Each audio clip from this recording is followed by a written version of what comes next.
They can share things sometimes that they know about us. They will oftentimes say, one cat told me that once he was in spirit form, he said, tell her to wear that necklace. And he showed me this thing around her neck with this little box on it. And then he said, she needs to do that. She needs to do that. He was adamant about my telling her that. And I told her, and she said, well, that's my alert button. She said, I've taken it off. And she said, I'm not exercising very much now because my stimulus was him. That's what we used to do. And now that he's gone, I haven't been doing that, and I'm not wearing my alert button. I said, but you need to. He's really worried about you, so that they know so much about ourselves, I just lost my cat of almost 16 years. Oh. And it was so traumatic. And everybody has these stories. Her name was Simba. Actually wish I had called you. Do you talk to the spirits of animals that have passed?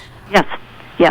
And, I didn't know that was possible in the beginning of my work because no one had ever asked me. And I had a client call, and she said, would you be willing to do this for me? And I said, I don't know if I can do it, but I'll try. And it was one of the most heartwarming experiences I've had.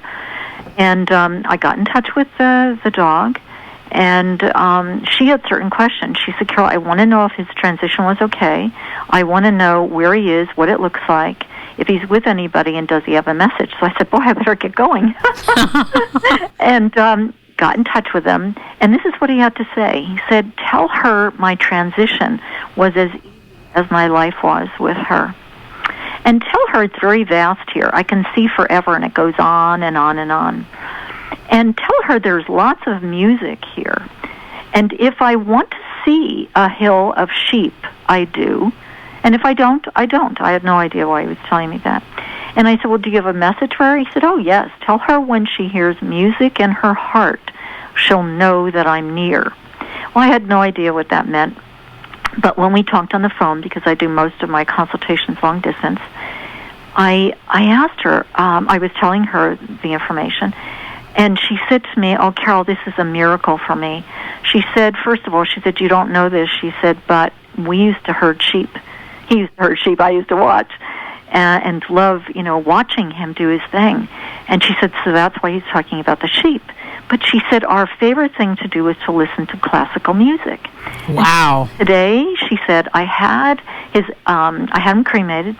I picked up his ashes, put the urn on the mantle, and she said a piece of classical music came on that I hadn't heard before.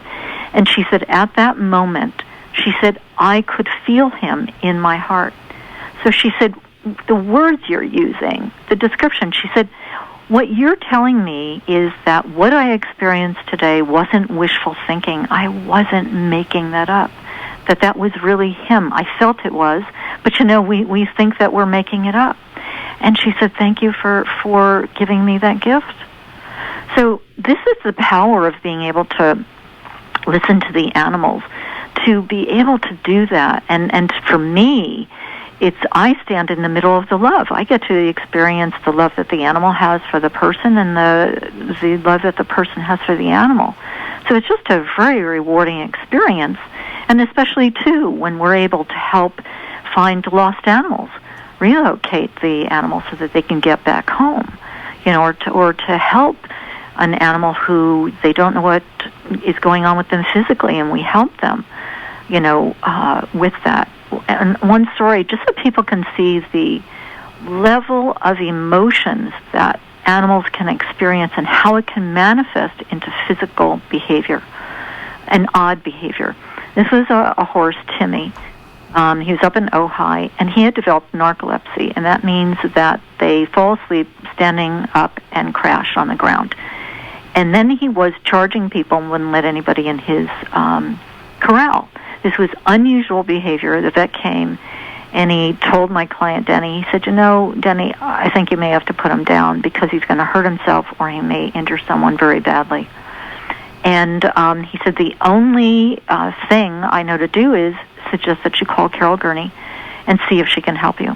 I actually went up to do an emergency session with her, and as I was approaching the corral, I heard him say, and I felt so sad, grief beyond belief, depression, and I heard him say, I don't want to live anymore. There's no reason to live. And then he said to me, where is she? And he showed me an image of a mare. And he said, where is she? Where is she? And some tears were coming to me because I just couldn't contain all that sadness and grief that he was feeling. So I asked Denny, I said, who is this mare that he's talking about? But it's like almost like, he's devastated, And she said, oh my gosh, she looked at her friend. She said, oh my gosh, that was Delight. But we put her down 2 weeks ago. And how we did it was recommended that we take Timmy out in the pasture, put her down, take her body away, and then bring him back to his corral.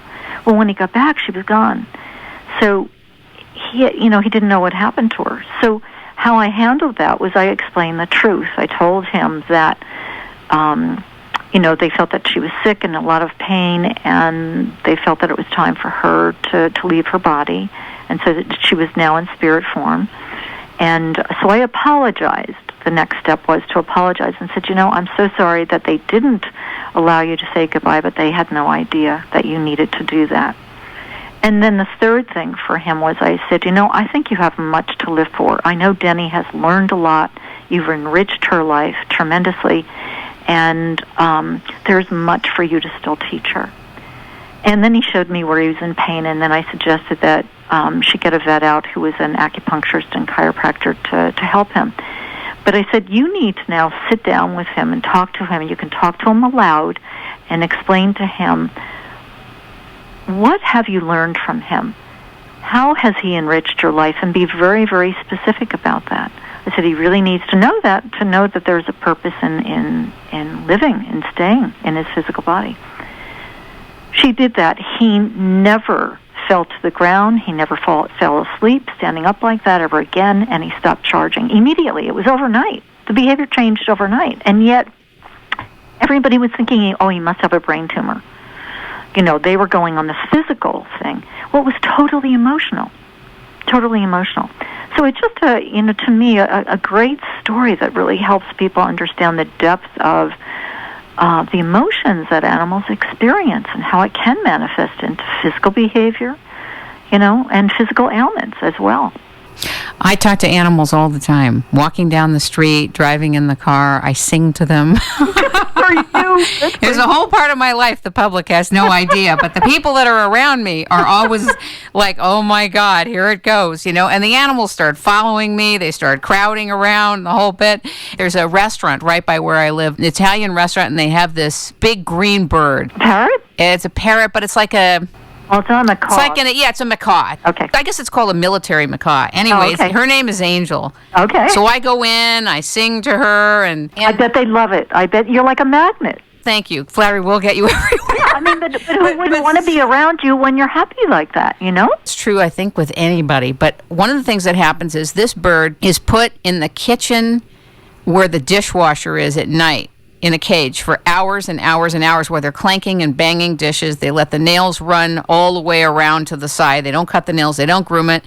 It never has water near it long enough, etc. And I know that there's neglect going on. Yeah. But anyway, I come, I sing. It's a whole thing that starts happening, And so one day I was singing, Angel, Angel, I love you. And then she walks toward me and I go, somebody help me. I love you, Angel. Somebody help me. Oh, how great. Anyway, it's kind of wild. I am obviously not a singer. We all know this. Better than me. I was used to close down and act at Misha's Cabaret one night. I took this course called Sing From Your Soul 20 years ago, and I ended up clearing out the whole place. They were running for their lives. Then really isn't a part of it training people to become sensitive to listening to the animals, looking at their behavior, receiving them, and trusting what they get? Oh, absolutely. I've been doing this for 24 years, and my expertise is really the teaching. Yes, I still do consultations, and I will always do that. That's how I learned. But I teach what I do, and that's my expertise in the field. That's what I'm known for, is one of the best teachers out there in the field. And so I have workshops. I'll do 2-day workshops where people can come, and I will actually